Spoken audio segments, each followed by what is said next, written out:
Not just if you're a Clemson fan, if you're a college football fan, you need to pay attention to tonight's video. I'm not going to go as far as to saying this is a match made in heaven, but keep your eyes on the Clemson Tigers heading into next season.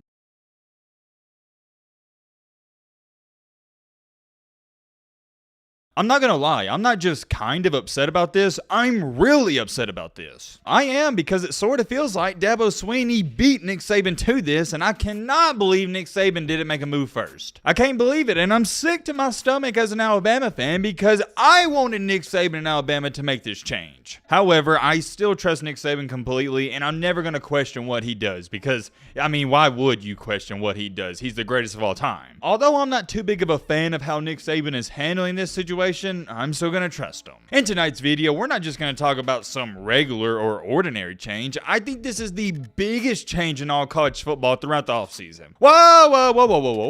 Hold on. I know what you're sitting there saying. Matt, what do you mean the entire offseason? We've only been in the offseason for a couple of days now. And yes, I do understand that, but I have a hard time believing someone's going to make a better change than what Dabo Swinney just did. That should go to tell you how much I like this. Not just if you're a Clemson fan, if you're a college football fan, you need to pay attention to tonight's video. We also got some other minor topics to go over, one of those being the former Texas A&M quarterback that upset Alabama. He is transferred to one of the weirdest schools I've ever heard of. I don't even know how to pronounce her name. And also Georgia's star tight end, the 6'7" monster Darnell Washington, he has announced he is leaving the program. I don't want to say I'm shocked about it, but it did catch me off guard because I did think he was going to come back. Maybe I shouldn't have believed he was coming back. I don't know. We're going to discuss all that. You already know the intro. If you like college football content, consider subscribing. If you are subscribed, thank you so much. Shout out to everybody that is a part of our community. All right, Matt, blah, blah, blah. Shut the crap up. Now, without further ado, say with me now. Let's get into it. I don't know. I got to be corny and cringy and say it that way. Let's just get into it. It sounds better in my head sometimes, but first things first, let's talk about this.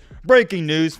Actually, it's not breaking news. This came out 2 days ago. I just found out about it. The breaking news is that former Texas A&M quarterback and Auburn quarterback Zach Calzada, a.k.a. Zach Calzone, he has committed to Incarnate Word. Is that how you say it? Yeah, I guess it's Incarnate Word. And I know some people are probably laughing. Matt doesn't know how to say this school's name, but I've never heard of them. Who knows how to say their name? That's the best assumption I can use. It's Incarnate Word. Man, this just goes to show you that life, it can humble you fast. You gotta think about this. About 14 to 16 months ago, this same young man, Zach Calzada, beat the #1 team in the country and had the game of his life, and now he's playing for a no-name school. How do we get to this point? I don't know. All I gotta say is that's what happens when you go to A&M. And I also see a lot of people saying this, man, why would he leave Auburn? Because he could compete for the QB1 spot. And well, we've already talked about this, I think about a month ago when Hugh Freeze, he got announced as a new head coach. Him and Hugh Freeze, they didn't get along in a meeting. So that's why he's leaving Auburn. They're not on the same page. I just can't believe he's going to this no-name school. I feel like he's good enough to play low Power 5 college football. But hey, maybe that's just me. I'm wishing him the best of luck. I just can't get over he went from the Texas A&M starting quarterback to playing for Incarnate Word. It is what it is. We got to move on to our second topic before we get into the main one. Big O, which is Darnell Washington.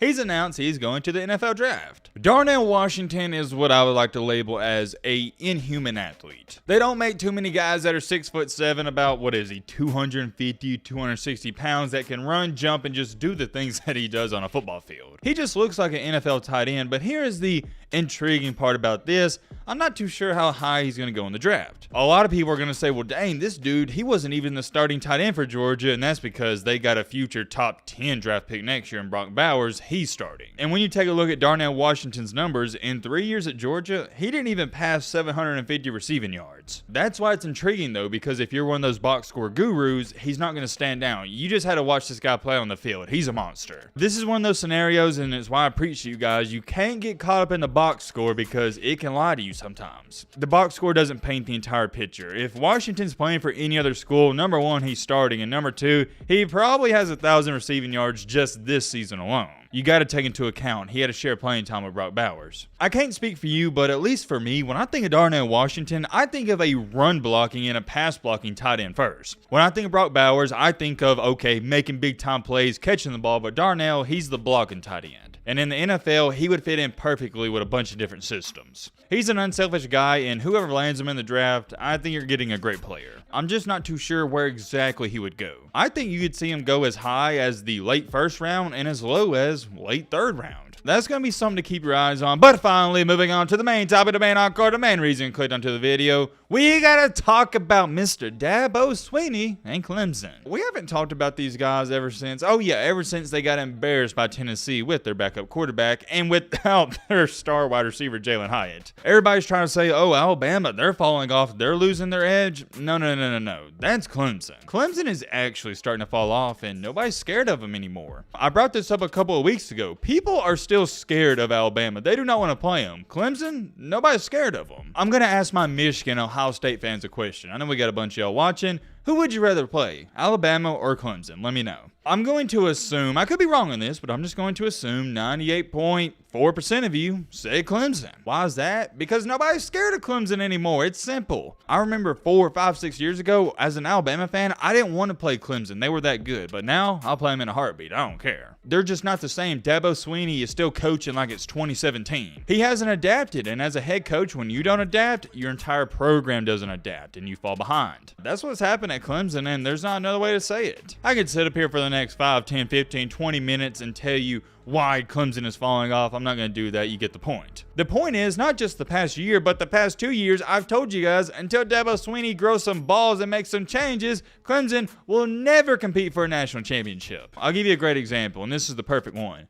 Have some of you heard the quote and phrase that you can be a victim of your own success? That's what happened with Dabo Swinney. He was so successful and so great at what he was doing, he won 2 championships, he felt like I could just do the same thing over and over and see the same results. You can't do that though in any sport, at the college football level, college basketball, business. If you're an entrepreneur, you got to continue to develop. Or not develop, that's the wrong word to use. You got to continue to adapt. Because if you don't adapt, society's going to crush you. You got to. And Dabo Swinney has not up until today. Finally, when I say finally, I think Clemson fans can agree with me on this. Clemson, they fired their offensive coordinator. And guess who they hired today, only a couple hours ago, as to when you guys are seeing this?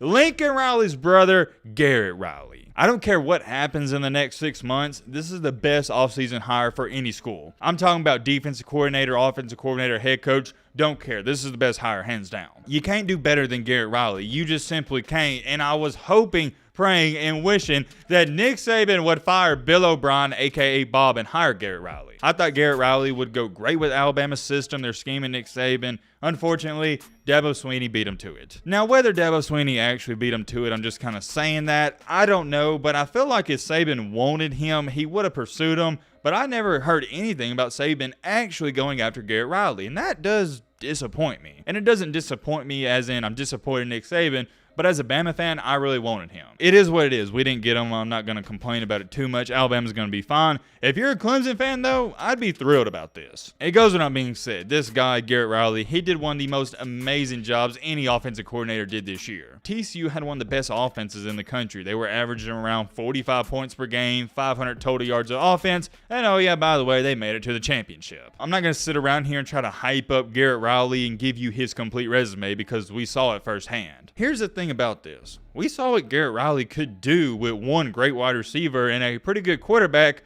Well, now he's going to Clemson, and I would say they got a pretty dang good quarterback as well, and he goes by the name of Cade Klubnik. I mean, am I insane to think that Garrett Riley is going to completely turn around this Clemson offense? I don't think so. For the past 2 years, what has been the biggest downfall, the biggest detriment to this Clemson team? Not the defense. It's been the offense. They've sucked. A large part and reason for that is because of DJ Ugabadoogie. He's no longer there, but you can't just blame him. You got to blame the entire offensive coordinator. Now, am I trying to say that Garrett Riley is going to go into Clemson and start averaging 45 points per game in his first season? Not necessarily. But here's what I am saying. I'm almost willing to guarantee this, promise this. Clemson offense is going to be 2 times better than it was last year. And if it's not 2 times better, it will for sure be better than last year's, period, the end. You're not going to see these circumstances where Clemson is winning these games 20-17, none of that. I think Clemson is going to score over 30 points per game. And really, there's no excuse not to score over 30 points every single game because Clemson plays in one of the worst conferences in the entire country. The ACC is pathetic, and I mean sorry, pathetic.